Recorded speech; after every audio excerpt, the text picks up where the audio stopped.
Hello, my name is Emma and today I'm giving you guys my May wrap up. I am sorry that this is a little bit delayed. BEA always messes up my uploading schedule, but nonetheless, I read 7 books in the month of May, which I am super impressed with. I have no idea how that happened, but I read so many amazing books that I guess just encouraged me to keep reading, which is always such a wonderful, wonderful time. So I'm super excited to share these books with you guys. The first book I read in the month of May was How to Make a Wish by Ashley Herring Blake. This was originally sent to me by HMH for their Summer of Love campaign I am working on them with, so you guys will be receiving a review sponsored by HMH in the beginning of July, which I am really excited to share with you guys. I personally loved How to Make a Wish. I gave it 5 out of 5 stars. I ended up loving this book way more than I originally thought I could have. This is an own voices novel featuring a bisexual main character, and it is all about this girl named Grace who is coping with her mother, who is an alcoholic. Due to her mother's condition, Grace has never really had stability in her life. She's always had to be the adult in her family, and it's always just been her and her mom on her own, which has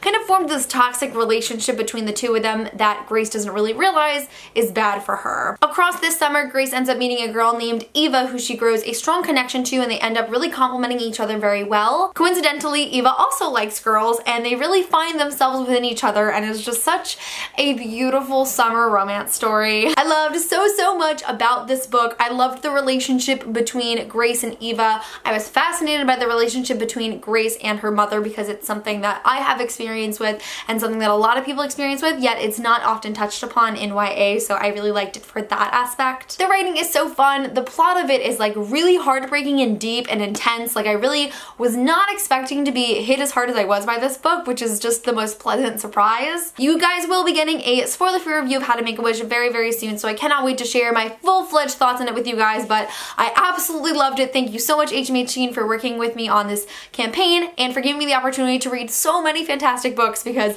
I loved How to Make a Wish and I would highly recommend it. The next book I read in the month of May was Your Welcome Universe by Whitney Garner, and this is a book about an Indian deaf main character who is a street artist. Our main character's name is Julia, and she's recently been expelled from her school for the deaf for covering up a slur of her best friend on the school's walls. So now Julia has to enter a mainstream school as the only student who has to utilize an interpreter to just make it through the day, while also competing with this unknown mysterious street artist that is kind of covering up and altering her work, which is frustrating her a lot. I loved Your Welcome Universe so much. It is absolutely one of my favorite books of the year, and this is another book that I have a review coming for very soon. I just don't know when it's going to come up because, you know, BEA, but it's filmed and ready to upload, so hopefully you guys will be able to hear my spoiler-free thoughts on this very soon. I gave Your Welcome Universe 5 out of 5 stars. There's honestly so much diversity in this book, which I really appreciated, because I feel like all of those elements of ability and culture, and the fact that she comes from a family of 2 moms,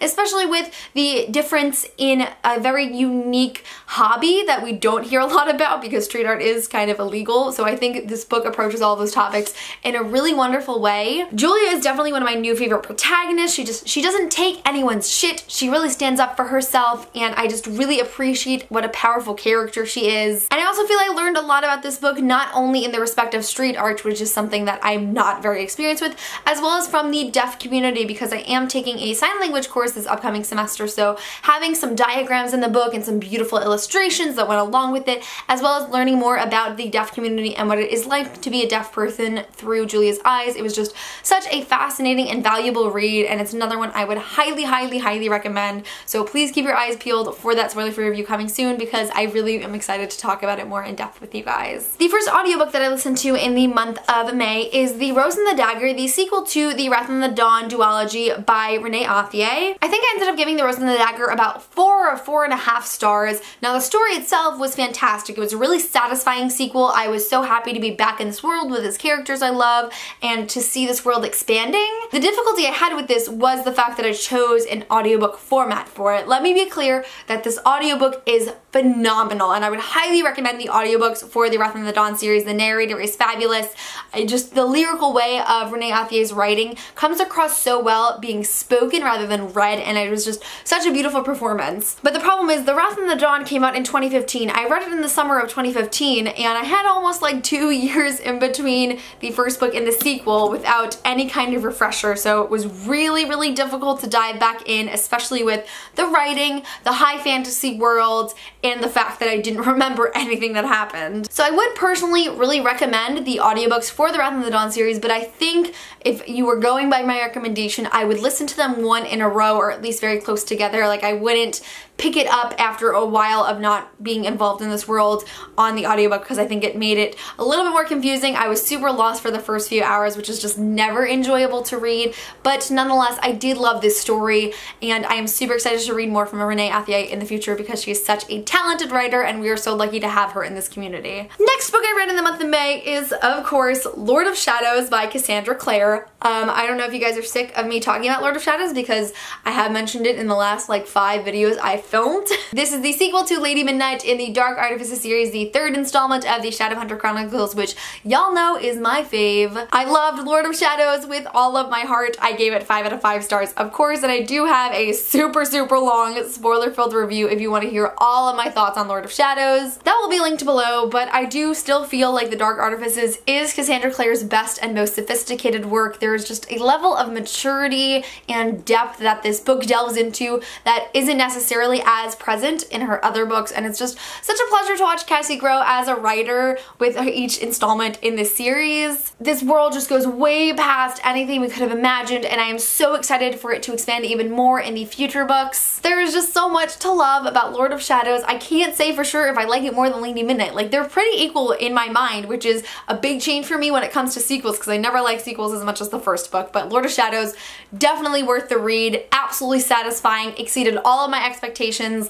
and I loved it so much. So please pick up The Dark Artifices and the Shadowhunter Chronicles. I promise you it's worth your time. I listened to another audiobook this month, and that is The Rest of Us Just Live Here by Patrick Ness. I gave The Rest of Us Just Live Here 4 out of 5 stars because I did really enjoy this book for certain aspects. This book follows a main character who has OCD, and it is own voices for the OCD as Patrick Ness deals with this disorder himself, and the sister in the story does also have an eating disorder, and I thought the mental health portrayal in this book was out of this world. Every single passage where Mike talks about his OCD, whether it's in therapy or to his friends, like, it's very open discussion, which I love in itself, but the way it comes across is so authentic and real, and it blew my mind. I was so pleased with it. But the con of this book is that it didn't really fulfill all of my expectations because I went into it having everyone sell it to me as this book about a world where people have superpowers, but the story follows the people who are just normal people, like the rest of the people that live there. Unfortunately, I didn't understand any of the superhero elements throughout the story, like, at all.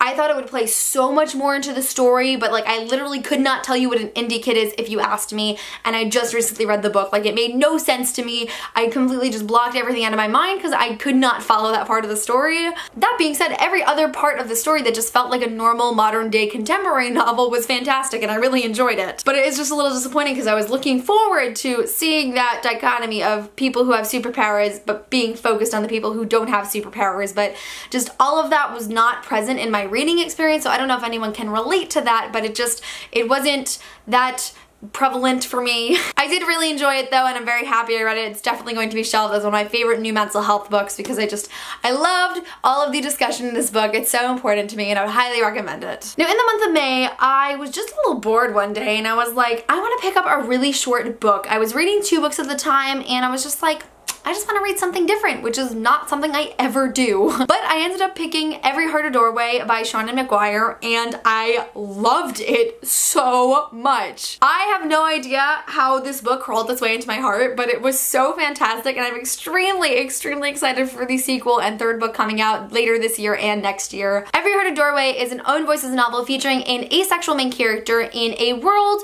where children somehow are able to access these different worlds. These children may spend days, weeks, years in these other worlds, and not as much time has passed, or maybe even more time has passed in the real world. It's like very whimsical. But after these kids return, everyone kind of thinks that they have something going on with them mentally, and they think that there's something wrong with them because, of course, parents are not going to believe the fact that their children have gone off to live with vampires and magicians and the dead and ghosts, and oh my goodness. So they were sent to Eleanor West's Home for Wayward Children in order to interact with other people who may have been to similar worlds of their own and to try and cope and move on with the knowledge that they may never and probably will never go back to this world, and they just kind of have to adjust with all of the experiences they've had. For such a tiny, like 170-page novel, there was so much world building and I was really impressed by it. I can't comprehend how someone can be so successful at writing an urban fantasy novel in such a short amount of space. Like, it was really, really impressive. The writing of this book is also so lyrical and beautiful, and at first I was like,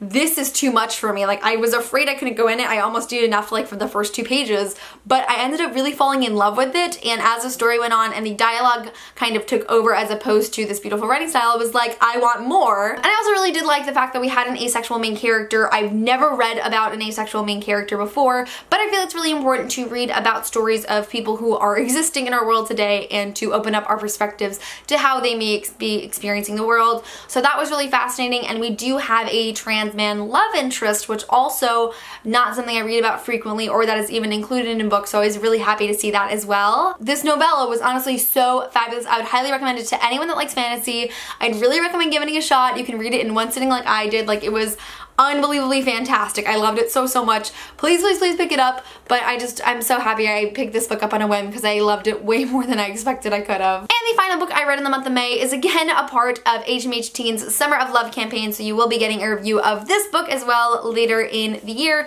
But it is But Then I Came Back by Estelle Laurie. The interesting thing about this book is in reviews I've read that it's like somehow connected to Estelle Laurie's other work, This Raging Light, although I haven't read it and I didn't notice anything missing, so I definitely think this is a book that can stand on its own, and I really don't know how This Raging Light ties into it. But this book follows a girl named Eden as she wakes up after being in a coma for a month, and she feels like part of her has been left behind, but she now has to adjust to life in the real world. So not only is that a lot to cope with, but Eden has memories of being in her coma, and she has recognized the girl in the room next to her who is also in a coma as somebody she was in this kind of in-between with. Eden befriends a boy named Joe who happens to be a frequent visitor of the girl in a coma next door, and the two of them try to work together in order to bring this girl back from the in-between like Eden has recently come from. This was a really, really interesting book. The writing of But Then I Came Back is super, super beautiful. If you are somebody that really likes super intricate, flowery writing, I would really recommend this book. I ended up giving But Then I Came Back 3.5 stars because I did